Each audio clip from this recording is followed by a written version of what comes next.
Война в Украине и масштабный кризис, который охватил не только Россию, но и весь мир, поставил вопрос, серьезнейший вопрос о месте и роли татарской нации в этой глобальной системе координат. Что делать, как быть? Внешние обстоятельства диктуют нам, конечно, некоторые условия. Прежде всего, одно из самых главных – это будущность, то есть что будет. Многие заговорили о том, что Россия не выдержит этого пресса, этого давления, внутреннего кризиса, внутреннего непорядка, развалится, и что тогда?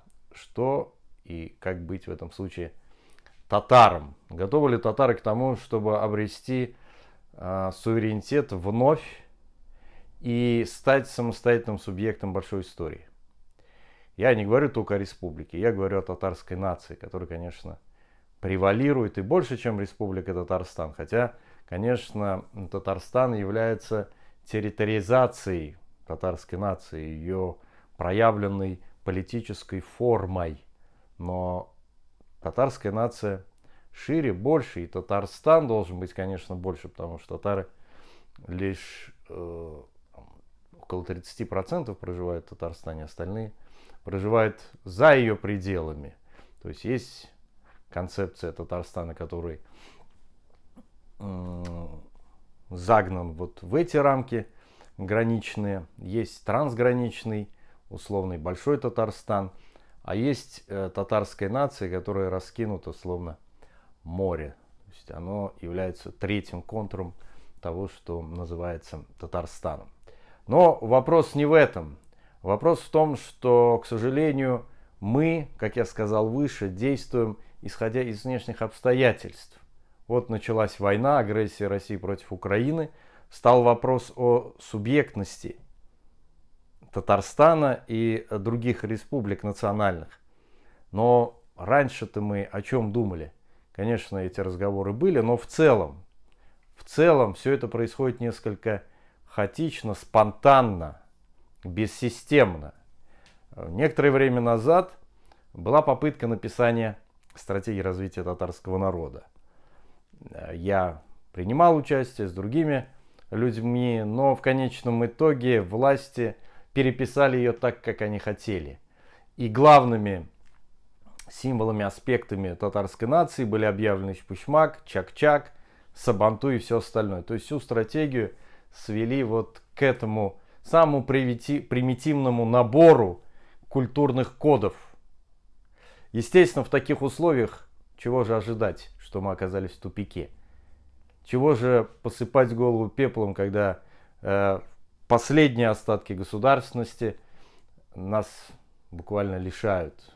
Переписали Конституцию, убрали слово суверенитет, президент, гражданственность и все остальное. А завтра что? А завтра будут ликвидировать и саму республику, и сам народ, потому что последняя перепись населения, итоги ее стали известны, продемонстрировали, что численность татар уменьшилась на 700 тысяч, хотя прогнозировали, по крайней мере, статику, по крайней мере, сохранение статус-кво по сравнению с 11-летней давностью, переписью того времени.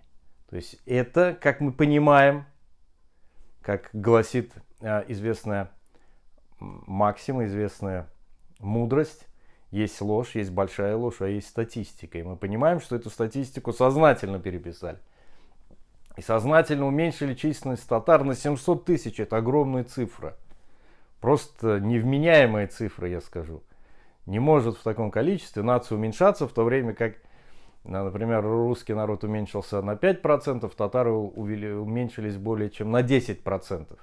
Не может такого быть, с учетом того, что рождаемость как минимум выше, смертность меньше у татар, потому что пьют меньше и остальное. Конечно, ковид, но это неисчислимые цифры.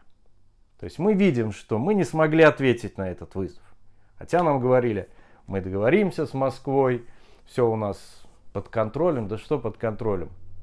Война лишила весь контроль и все договоренности, она обнулила их. Война в этом смысле великий обнулятор.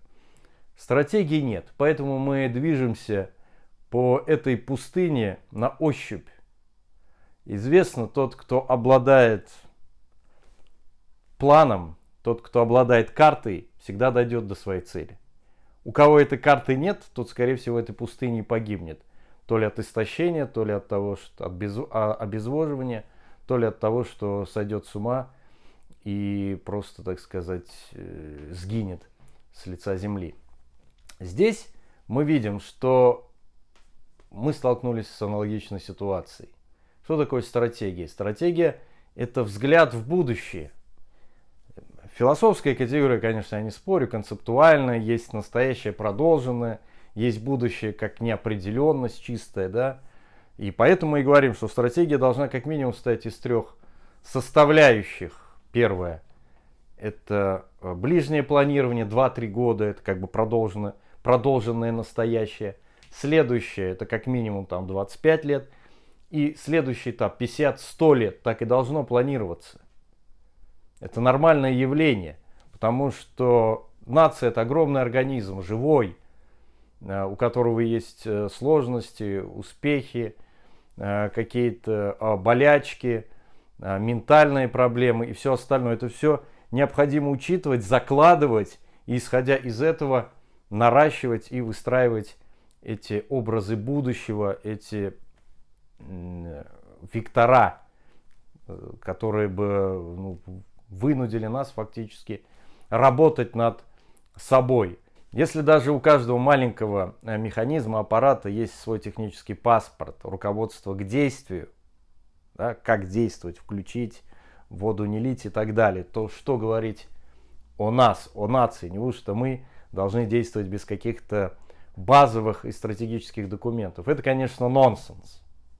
И в этом нонсенсе заключена вся наша проблема в действительности. Как говорил в свое время Кант, дайте мне образ материи, и я из него сотку мир. Вот нам нужна стратегия, чтобы мы смогли соткать, сделать свой будущий мир. В стратегии ведь можно много чего закладывать. Огромное количество проблем. Татарстан не смог стать, татарстанская элита не смогла, вернее, выработать для нас политическое гиперпространство. Оно не смогло сформулировать политическую сущность, политическое явление. Было решено, условно говоря, обогащаться, строить Татарстан как некий экономический субъект, который вот словно эволюционным путем динозавра каким-то образом станет политическим субъектом. Но этого не произошло. Потому что сначала идет политическое, а потом экономическое, хотим мы того или нет. Потому как политическое, она вторгается в центр явленного. Она вторгается в центр исторического. И в этом смысле мы все прекрасно понимаем, что отсутствие политического привело нас к этому раздраю, к демонтажу. Языка нет, национальной системы образования нет, субъектности нет, республики фактически уже нет. Диаспоральные связи крайне слабы, хотя до революции они были сильны. У нас практически ничего нет, нету национальной буржуазии, как я уже сказал, сети национальных школ.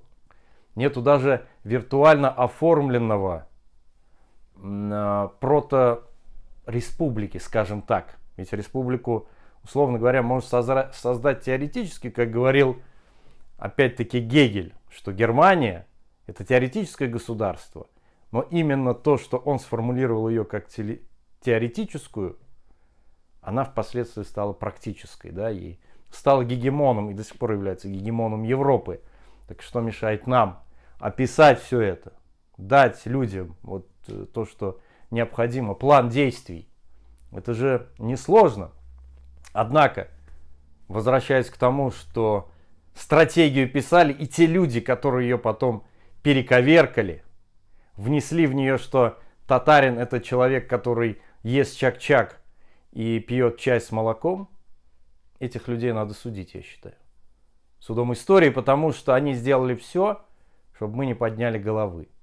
Чтобы мы вот в этих сумерках блуждали. Другого у меня подхода к этим людям нет. Я знаю этих людей. И знаю, что они люди не глупые. Но то, что они сделали это сознательно. Получается, что это тоже преступление против нации, например. И в этом смысле стратегия тоже должна определять, кто на нашей стороне, кто на той стороне. Это тоже должен быть великий различитель. Потому как инкирас, ваяза исхакы, увядание, оно же наступает, к горлу подступает. И то, что сейчас происходит, оно просто ускоряет этот процесс.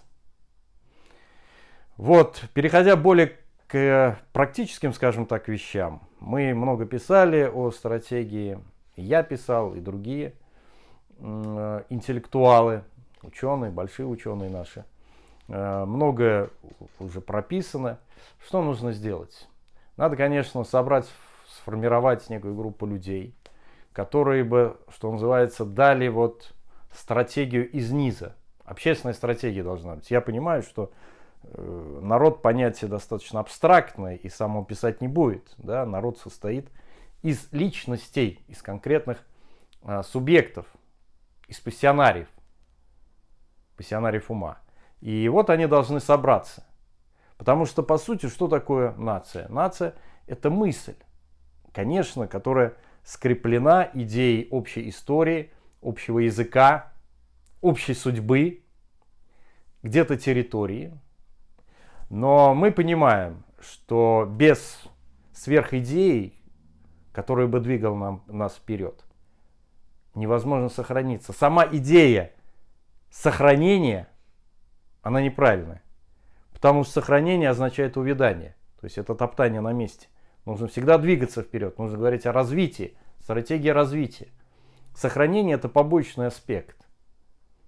Потому что если ты стоишь на месте в этом мире, глобализирующемся, то значит ты бежишь назад. Пятишься назад или откатываешься назад.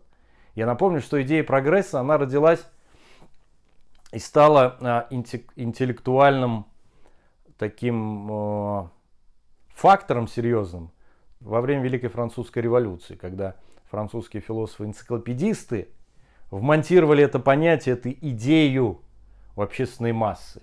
Прогресс. Вот мы видим, что если мы не будем прогрессировать, то мы, к сожалению, будем уходить как акторы истории. А что касается конкретно стратегии, то есть у нас и концепция прописанная, как она должна строиться. Но ее нужно, конечно, наполнить, насытить и привлекать людей. Потому что стратегия, я помню, когда в 17-18 году эта идея возникла, огромное количество людей искренних, они по-серьезному воспряли духом. Потому что они почувствовали, что эта идея может стать объединяющей. Эта идея может стать дополнительным толчком к тому, чтобы воспрять. Но, как я уже сказал, умело наши чиновники весь этот дух, да, вот этот пар, они умело слили. И вот сейчас эта идея переписания стратегии может стать объединяющим фактором и объединить огромное количество людей, потому что мы видим разрозненность из-за войны. Люди в каком-то смысле обессилены, обездвижены. Многие люди, к сожалению, ушли внутрь себя. Депрессия, непонимание того, что происходит и что делать. Поэтому нужен какой-то импульс, нужна молния. В свое время, как писал тот же Хайдеггер, Гераклит, греческий философ, сказал, что молния – это и есть главная категория философская. То есть вот стратегия должна стать той молнией, которая просияет в этой тьме эпохи.